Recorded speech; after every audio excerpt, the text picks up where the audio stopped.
महाराष्ट्र राज्यातील प्रत्येक महत्त्वाच्या घडामोडी फक्त आपल्या बेधडक मी मराठी न्यूज चॅनलवर. महाराष्ट्राचा बुलंद आवाज.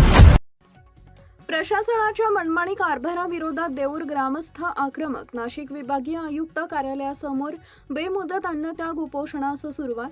प्रशासनाच्या कथित मनमानी कारभाराविरोधात देऊर तालुका शहादा जिल्हा नंदुरबार येथील ग्रामस्थांनी आक्रमक भूमिका घेतली असून आपल्या विविध मागण्यांसाठी प्रमोद भाऊराव जगताप यांनी नाशिक विभागीय आयुक्त कार्यालयासमोर बेमुदत अन्नत्याग उपोषण सुरू केलं असून उपोषणाला देऊर गावातील 40 ते 50 ग्रामस्थांनी पाठिंबा दिलाय व त्या ठिकाणी उपोषणाला बसले.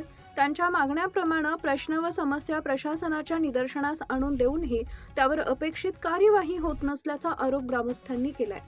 संबंधित अधिकाऱ्यांकडे वेळोवेळी निवेदन व तक्रारी करूनही प्रलंबित प्रश्न राहिल्याने ग्रामस्थांमध्ये तीव्र नाराजी निर्माण झाली आहे. अखेर प्रशासनाचे लक्ष वेधण्यासाठी विभागीय आयुक्त कार्यालयासमोर बेमुदत अन्नत्याग उपोषण करण्याचा निर्णय घेण्यात आलाय. ग्रामस्थांच्या म्हणण्यानुसार प्रशासनानं नागरिकांच्या मागण्यांकडे गांभीर्यानं लक्ष देऊन संबंधित प्रकरणांची निष्पक्ष चौकशी करावी आणि प्रलंबित प्रश्न तातडीनं मार्गी लावावेत. तसेच प्रशासनाच्या पातळीवर झालेल्या कथित मनमानी कारभाराची चौकशी करून दोषींवर योग्य ती कार्यवाही करावी अशी मागणी करण्यात आली आहे. उपोषणकर्त्यांनी मागण्यांबाबत ठोस निर्णय होईपर्यंत आंदोलन सुरू ठेवण्याची भूमिका घेतली आहे. त्यामुळे प्रशासनानं या आंदोलनाची तातडीनं दखल घेऊन ग्रामस्थांशी चर्चा करावी आणि त्यांच्या मागण्यांवर सकारात्मक तोडगा काढावा अशी अपेक्षा व्यक्त होतीये.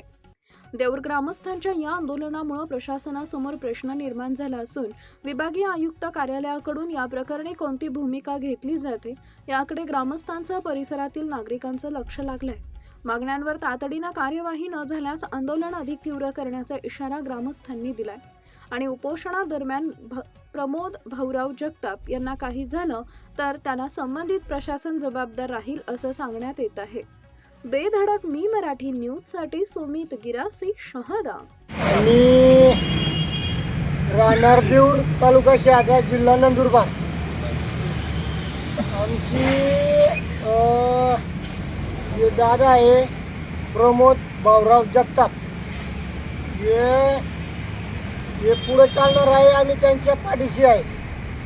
यांची जी माग आहे ती पूर्ण करायला पाहिजे अशी आमची माग आहे आणि ते पुढे चालणार. त्यांच्या पाठीमागं आम्ही आहे सपोर्टनं. आणि ते 12 ते 13 दिवस झाले उपोषणाला बसलेलं आहे. त्यांनी अन्न खाल्लं नाही, काय नाही.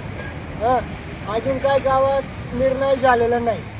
आणि जोपर्यंत हे निर्णय होत नाही तोपर्यंत आम्ही त्याला एकटं सोडणार नाही आणि त्यांच्या पाठीशी आम्ही उभं राहणार.